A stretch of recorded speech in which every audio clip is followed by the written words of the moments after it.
ULB Podcast. Les podcasts de l'Université libre de Bruxelles.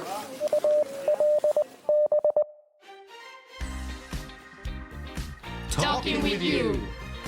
The student's point of view. We are here to talk. We are here to ask. We are here to learn. Welcome to our new episode of Talking with You, the podcast where the student's point of view matters.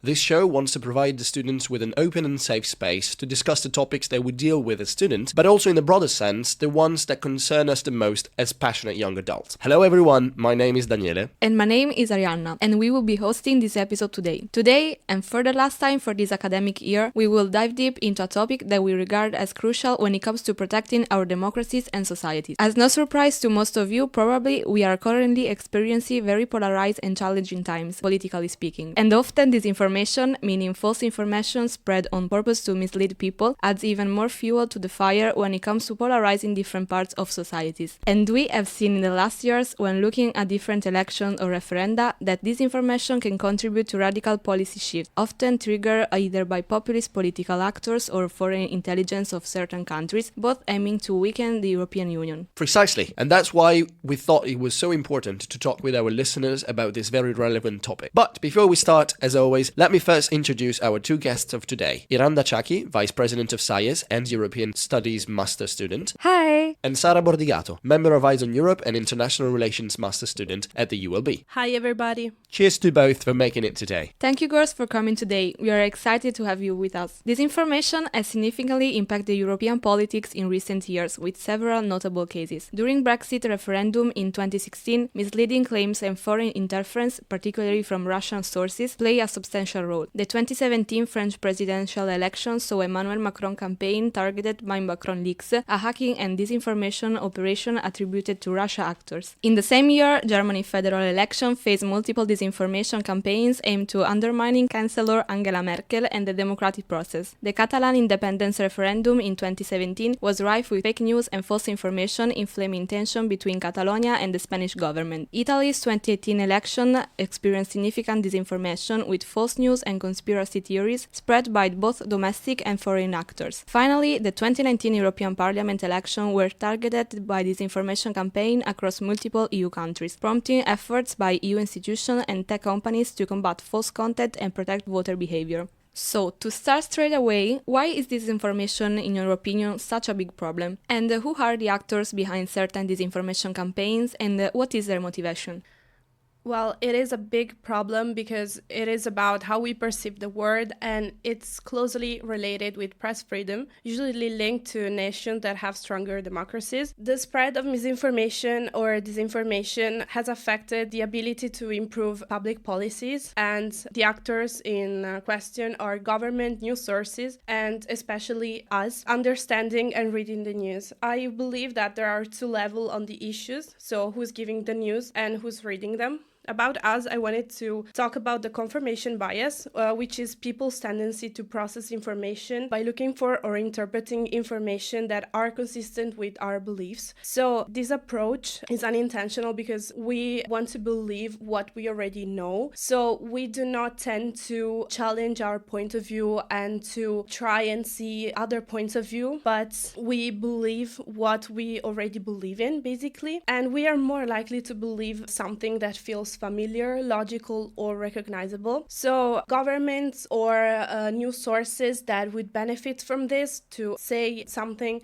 So it is important to be influenced by different points of view and to be mindful that everybody has a different story to tell. And this confirmation bias is exploited by government, newspaper, and anyone that has a different agenda or ideals to push. So nowadays the world is very complicated and we need to tools to understand it. And ignorance can be exploited, especially from governments that are not as democratic. For example, here in the EU, we're more democratic than other countries. And if we look, for example, at Russia, in the 2024 report by Freedom House, to the question, are there free and independent media? The answer is a firm no. And usually in Europe, the maximum score is 4. And in Europe, we go from a 3 to a 4. But in Russia, the score is basically 0. So it's the government who benefits from that. And for example, the invasion of Ukraine, the Russian government has talked about what happened in the Ukraine and asked to refrain from using the word war or invasion, but especially military operation. So, for example, this was a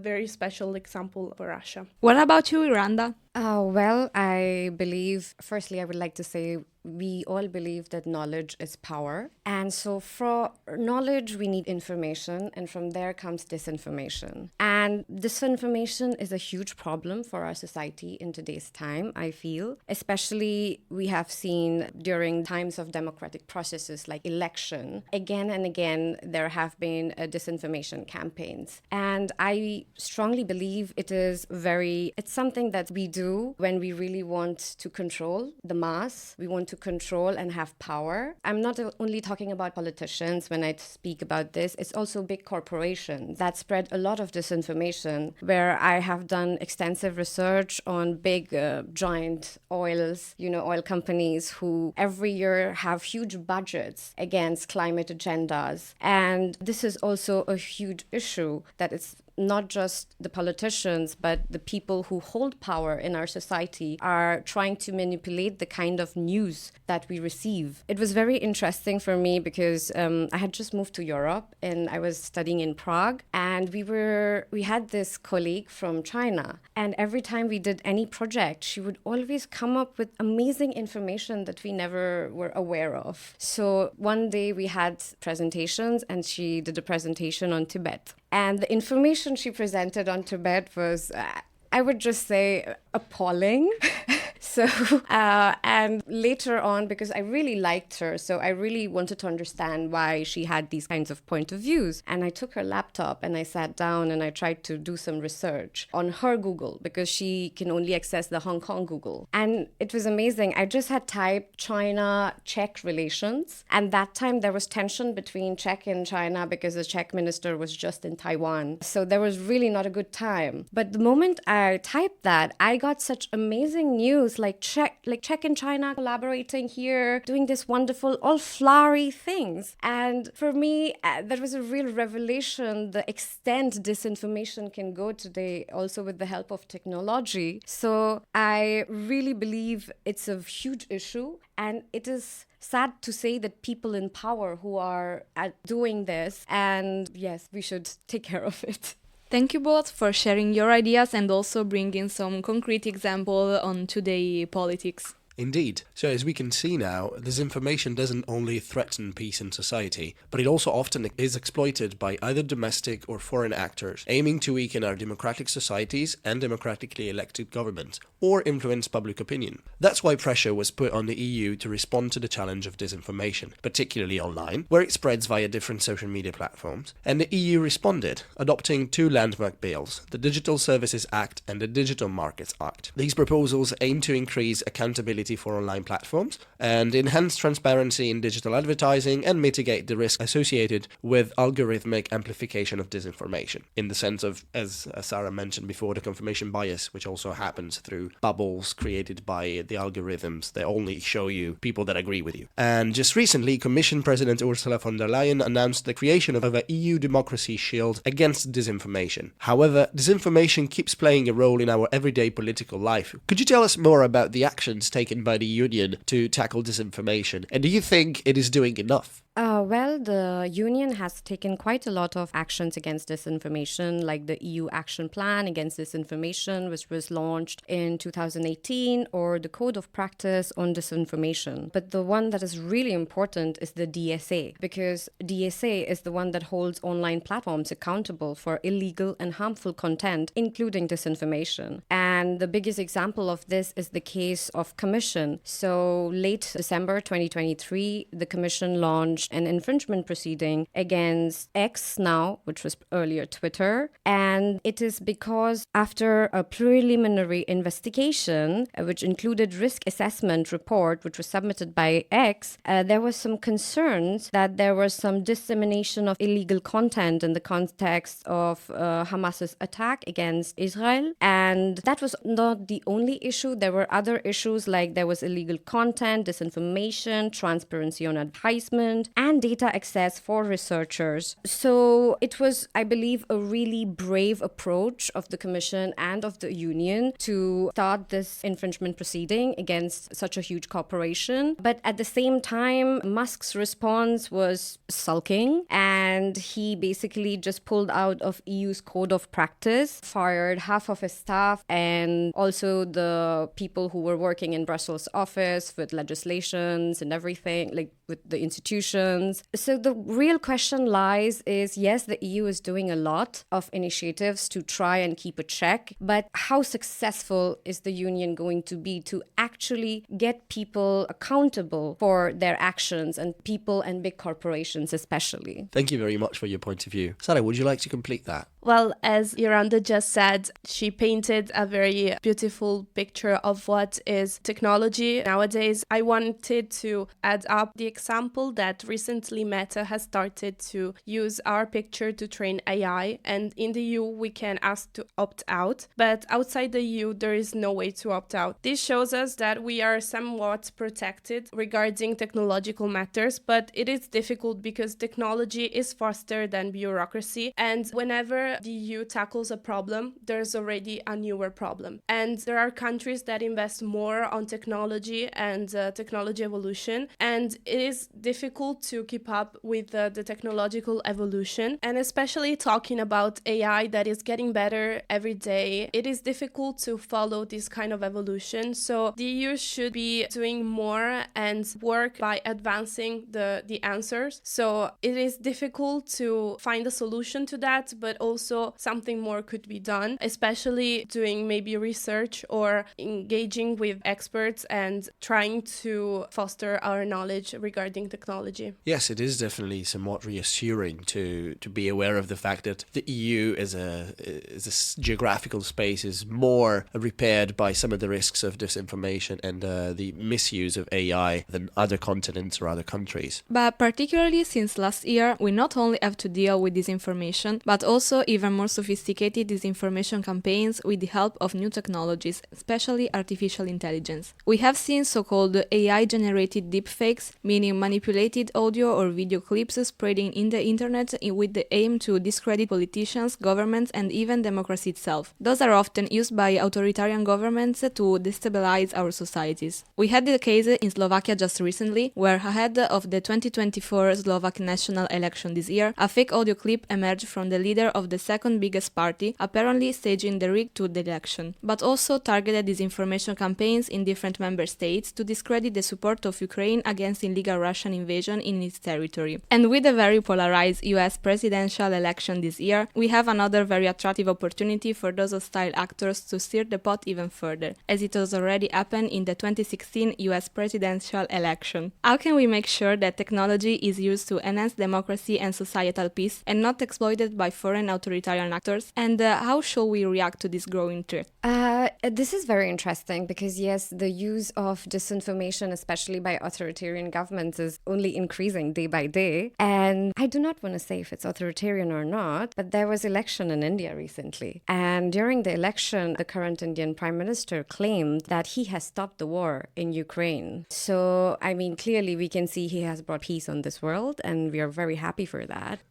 But it was also very interesting to see the reach of disinformation by leaders in foreign lands, because there was disinformation by Russia in India about the Ukraine war. Because one has to understand it's a country very far away, so people there don't really understand what is happening inside Ukraine or Russia. And the story that was sold by Russia in India was on a very basis of that, oh no, it actually belongs to us, it is ours, that they are the ones who have done wrong. So at the end, they were trying to convince another country's people, citizens, that this war is legit, and so that people don't make too much noise, they don't ask too much questions, and they were kind of successful in doing that. So I think it is very important that we increase awareness about news, about where the news is coming from, because there's this new trend of like the WhatsApp university where a lot of people get their information from and they blindly believe it. But please look into the source, where it has come from, verify, look if there are other such similar materials out there. And I think it's also very important for governments to really invest in research and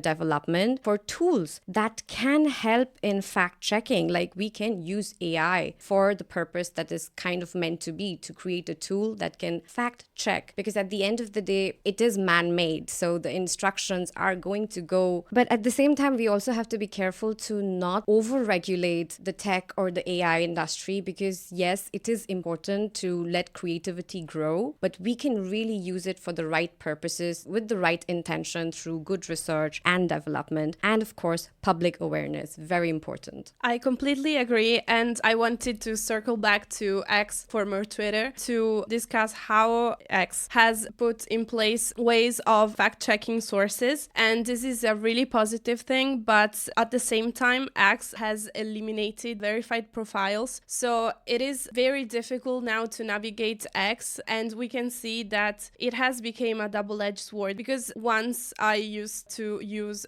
Twitter as a source of news because it is the fastest way of getting news, because it is immediate and you can see from a hashtag what is happening in real time. But now with profiles verification and the new rules that have been put in place, it is a place that does not allow for free independent news, and I completely agree that we need to have pluralized information. We need to have as many news sources as possible, but of course with control. And control is a bit difficult as a term, because it can be, yes, control news, but also like news can be controlled and told in a way that helps a government or helps propaganda. So it is very a difficult balance to reach, and we should be the ones being able to differentiate what is real and what is not. And I believe that critical thinking is the most important thing to use whenever we read anything or whenever we see anything. Thank you both for these insights and concrete example on both India and Twitter as a threat from technology to democracy and society. Now, to round up this episode, do you have any simple and practical tips for our listeners on how they can recognize false information and help fight the spread of disinformation? Well, I have had a very personal experience on this, actually. In one of my past jobs, I was working on social media and communication, and one notification came on Facebook that said that the account had been reported. And so me and my seniors, we looked into it, and we very foolishly fell in a trap, and the account was hacked immediately, of course. And that was a very expensive mistake for me, I have to say. So the lesson I learned from that was, when you get such weird notifications or weird emails or messages, take a breath, think about it, Google a little, look around, and then take any action. And the best thing is to usually, even if it's from like Facebook or WhatsApp, try to contact the organization directly through the help or something to be sure that it is something that they have sent. So again, it's very important to really verify where the information is coming from. And if you find something that is wrong, please report false information, report scams. These are extremely important to inform people, inform the mass what is happening. And also, I would say a very good thing is to support fact-checking organizations. There are many fact-checking organizations online now. They sometimes require volunteers or certain donations or information. So if you could help there, that's also a really good thing to do, I feel. So my simple suggestions would be to be aware, check what you're doing, take a breath, don't rush into doing anything, because it's very complicated in today's time. AI and everything, it's very easy to make something look real. Well, nowadays it is hard to differentiate an onion article and a real article, anything is possible. I wanted to bring you 2 examples of things that happened recently in Italy. I have translated from Italian 2 articles from 2 newspapers. The first one is Pope Francis says it again. In the Vatican, there is a lot of in the air.